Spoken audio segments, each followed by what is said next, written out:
I was at work reviewing supplier compliance reports when my phone buzzed for the fifth time in a row.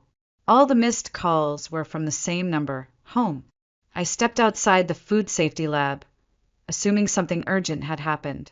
But the second I answered, my father's voice exploded into my ear, furious and loud, as if I'd just committed some heinous crime. "Are you mocking us, Clara? What is this? What is this insult of an amount?" I blinked. "What do you mean?" He wasn't listening. "You call yourself our daughter and send us 50 cents? 50! Are you out of your mind?" My mother's voice followed right after, sharp and bitter. "You really are selfish, Clara. Living alone, spending on yourself while we struggle. Sienna sends 4,000 every month. 4,000! Why can't you be like her for once?" I couldn't breathe for a second. I stepped back, gripping the metal railing outside the building as if it could hold me together. "That's not true. I've been sending $4,000 every month, properly, from my account. You should check. Don't lie," my father spat. "Sienna told us everything. She's the one sending money. You're just sitting around doing nothing while your sister sacrifices for us. You've always been like this, disappointing." The line went dead. I stood there for a moment, not even realizing my hand was shaking. I had worked every weekend as a warehouse checker at a 24-hour supermarket, skipping dinners, skipping life, just to send money home. I had done it not because they asked, but because for once I thought I could be seen. I thought maybe this was how I finally got to matter. But even now it wasn't enough. I wasn't enough. They thought I sent 50 cents. I walked back into the lab, eyes unfocused, ears ringing. I stared at the sample sheet in front of me and saw nothing but the number, $4,000. My rent was $950. My salary was just under $3,000. I had to cover the rest through weekend shifts and cutting my own meals short, just to hit that number, just to be seen. And now they spat on it. My name is Clara Monroe. I'm 28 years old, a quality assurance analyst at a mid-sized food packaging plant in Cincinnati, Ohio. I live alone in a one-bedroom apartment with a view of nothing special. I get up at 5 a.m. every Saturday to catch the bus to the supermarket where I work nights in a freezing warehouse. And still, somehow, I was never the good daughter.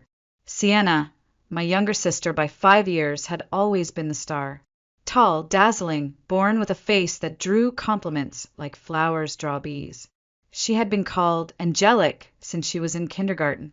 She always got the last piece of cake, the new clothes, the private music lessons. I got her hand-me-downs in silence. Still, I had never expected that after all these years, after working 2 jobs and living on rice and canned beans, they would still believe I was the selfish one. That night, I didn't cry. I didn't rage. I just stared at the bedroom ceiling until morning and asked myself the same question over and over. What am I to them? Growing up, I learned early that being the older sister didn't mean being looked up to. It meant being invisible. My earliest memories aren't of birthday candles or bedtime stories, but of standing at the kitchen doorway, watching my parents fuss over Sienna like she was made of glass and gold. "She's got that spark," my mother used to say, brushing Sienna's hair as if it were spun silk. "That face belongs on TV." Strangers in grocery stores would stop us. "What a gorgeous little girl," they'd coo, leaning toward Sienna. "She should be a model." Then they'd glance at me and say nothing. At first, I told myself it didn't matter. I wasn't in this family to win beauty contests. But when you're 7 years old and wearing secondhand jeans that don't quite fit while your sister twirls in brand new dresses from the boutique downtown, you start to feel it. The difference. It was in everything. When I wanted to join the school choir, my parents told me the fees were too high. "It's just singing, Clara. Focus on your studies." But when Sienna said she wanted ballet lessons, the check was written the same day. She didn't even like ballet. When Sienna wanted her own room, my parents looked at me and said, "It's only fair. She needs space to grow. You don't need much, Clara."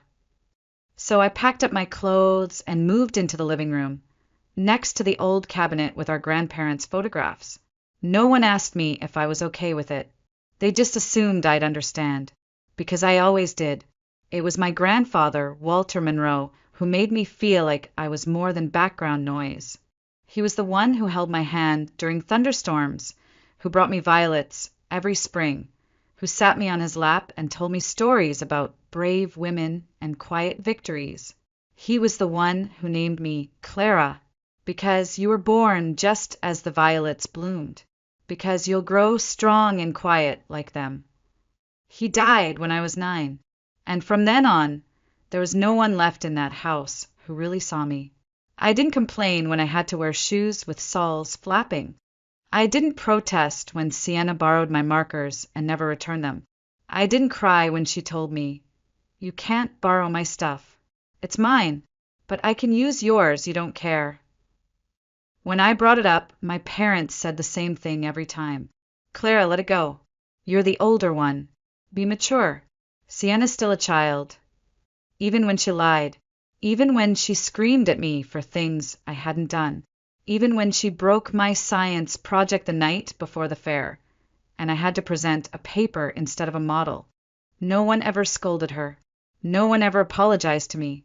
I used to think maybe it would change, that one day they'd look at me and say, "Clara, we see you. We're proud of you." But that day never came. Instead, what came was Sienna's acceptance letter to a top-tier university, fully funded by our parents. And me? I didn't even get a chance to apply. "We can't afford it," they said. "You should find a job after high school." Think about Sienna's future, too. They weren't poor. Not really.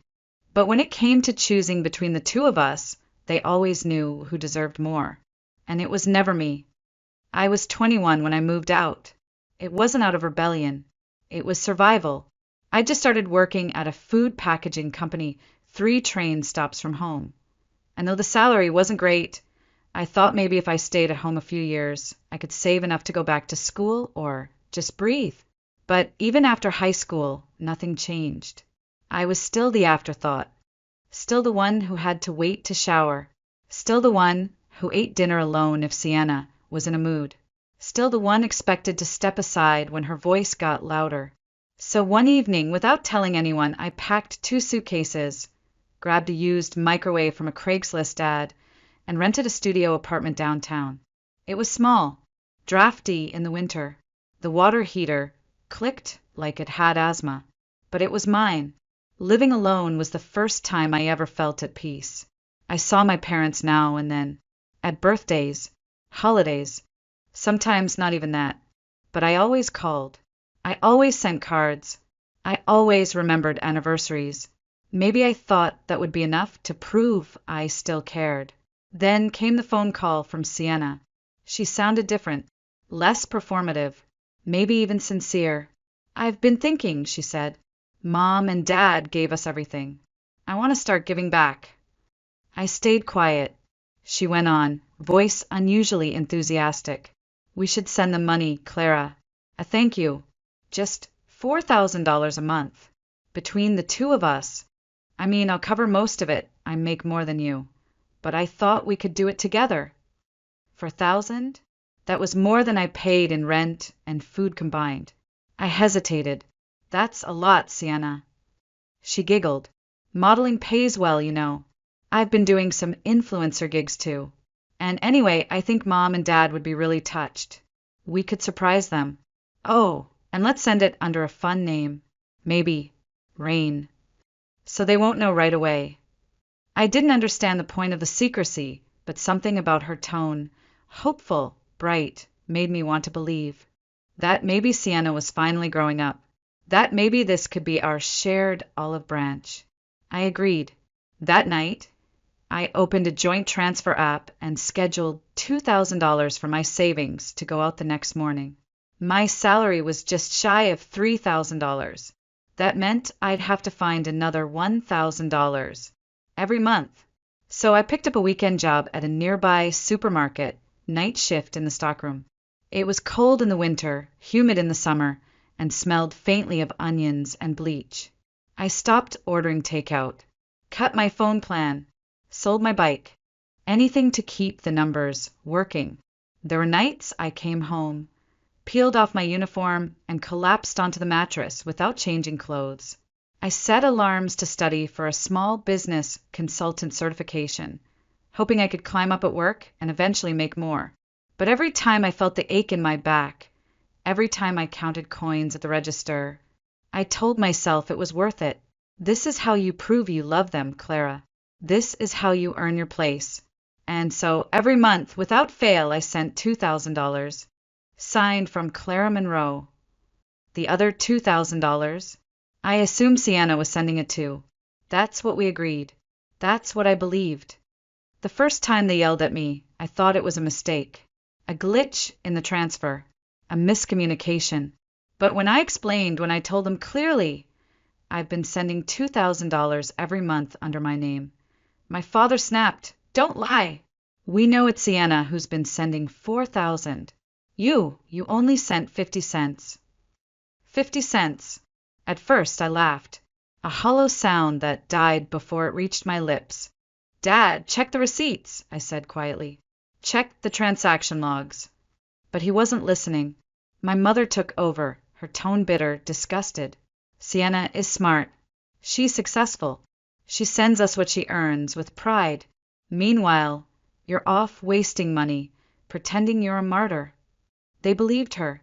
They believed that Rain, the name Sienna insisted we use, was her stage name, her mark of generosity. And when they saw the other, transfer, mine labeled clearly as Clara Monroe, they assumed it was the insult, the joke, the spare change I threw at them to save face. I remembered, then, the way Sienna had laughed when she picked that nickname. Let's send it as Rain. You know, something pretty. It hadn't been about being pretty. It had been about stealing the spotlight. Again, before I could say another word, my father shouted, "We don't need your mockery. Keep your 50 cents." And then they hung up. I sat in silence. My apartment was dim, the only light coming from the microwave clock blinking 1 a.m. I didn't cry. I didn't scream. But my jaw tightened and something inside me broke. I needed to know the truth. The next morning, I called Harper. Harper Lee wasn't just my high school best friend. She was one of the few people I trusted in this world. She worked in consulting now, sharp as ever, with a voice like a scalpel. If something was off, she'd find it. We met for lunch at a diner near her office.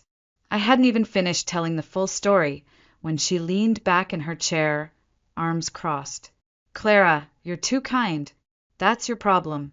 You've been bleeding for a family that would never even give you a Band-Aid." I blinked. She went on, voice low, deliberate. "Let me ask you something. Your parents, are they really broke? Or are they just used to guilt-tripping you into giving them money?" "I mean, they said there were debts from raising us." Harper scoffed. "You didn't even go to college. Sienna got the degree, the new clothes, the room to herself. What part of the spending was on you?" I didn't answer. Harper leaned closer. "Do you even know what Sienna does with her money? Or if she even makes money?" The words sat in my stomach like ice. Later that night, Harper called again. Her voice was flat. I asked around. Sienna doesn't have real gigs, just scraps from online catalogs. She posts throwbacks to old shoots to make it look like she's working. And get this, someone told me she's been telling her friends, my sister supports me. I don't even need to work full time. My throat went dry. Also, Harper added, your dad? He's not working full shifts. He's been spotted at that sketchy casino outside town. And your mom? She's been bragging about her new designer bag. Gucci, I think. Everything inside me burned. I had starved, worked in freezing warehouses, sacrificed sleep, weekends, and peace for them, and they used that money to gamble, to shop, to lie. That night, I stopped the payments, and I promised myself I would never give them another dollar, not unless they knew what it cost me to earn it. 2 months passed. I ignored the calls, the texts, the guilt-laced voicemails from my mother. I blocked Sienna on every platform. Silence was the only language I had left, and for the first time it felt powerful. Until one morning, just past 8 a.m., my phone rang again. I don't know why I answered. Maybe I was ready. Maybe I wanted to hear it. "Clara!" Sienna barked. "Why haven't you been answering? Why did you stop sending money? Are you out of your mind?" She sounded frantic. Not angry, panicked. "I'm already drowning in expenses. I told Mom and Dad it was from both of us, and now they think I lied." There it was, the truth she had danced around for years. "You did lie," I said flatly. There was silence. I continued, calm and slow. "You said it would be our gift. Equal. You never told them I was the one sending the money. And now you're mad because your story is falling apart." She started to speak, but I didn't let her. "Do you know how many weekends I spent in a freezer just to send that money? While you were getting facials and throwing influencer brunches." More silence. "I know about the debt," I added. "Or should I say the lack of debt? There never was any, was there?" She tried to deflect. "You don't get it. The modeling world is brutal. I'm doing my best." "No, you're not," I said. "You're doing what you've always done, using people." Then I hung up, but the fallout was only beginning. A week later, my parents showed up at my apartment without warning. Sienna was with them. Their faces were drawn, tired, but their eyes lit up the second I opened the door. "Clara, there you are!" my mother exclaimed, like this was a reunion, not a reckoning. "We've been trying to reach you," my father added. "We need your help, just a little loan, to get us through this rough patch." Sienna stood behind them, lips trembling. "Please, I made a mistake. I thought I could pull it off. I thought the new agency was real." I stared at her. "What agency?" She looked down. Then it all spilled out. Sienna had been scouted, so she thought, by a premium talent agency in New York. They promised her a lead role in an indie film and a contract if she could pay an entrance investment fee. So, naturally, she asked our parents for help. My father gave up his early retirement fund. My mother took out a personal loan. Sienna wired the money. And then silence. No one from the agency ever called back. No contract. No contact. It was a scam, and they'd lost everything. The house had to be sold to cover the loan defaults. They moved into a crumbling apartment complex on the east side of town. My father picked up temp jobs to stay afloat. My mother started cleaning offices. Sienna, jobless, humiliated, bounced between nightclubs, trying to earn tips as a hostess. But her attitude made her impossible to keep. They had come to me as a last resort, and I looked at them like strangers. You threw away my trust. You chose her lies over my reality, and now you want my help. My mother flinched. My father's jaw tightened. Sienna whispered, "Please, Clara, we don't have anyone else." I stared at them a long time. Then I said without blinking, "Before you come to me, go to the police. Go to a therapist. Go to the mirror." And then, for the second time that year, I closed the door in their faces. The knock came again, louder this time, more desperate. I didn't answer. I watched from behind the curtain as they stood there, shifting on the porch like they still belonged. My father was checking his watch. My mother whispered something into Sienna's ear. Sienna just stared at the floor like a child who finally realized there were no more toys left to break. Eventually they left, but not before sliding an envelope under the door. Inside was a single piece of paper, hastily written. "No, dear Clara. No, we're sorry." Just a list of numbers. And a final line scrawled at the bottom. "We'll use your grandfather's savings if you refuse to help. Consider this your last chance." My blood went cold. That money wasn't theirs. It wasn't even for them. Grandpa Walter had left it in a trust in my name when he passed.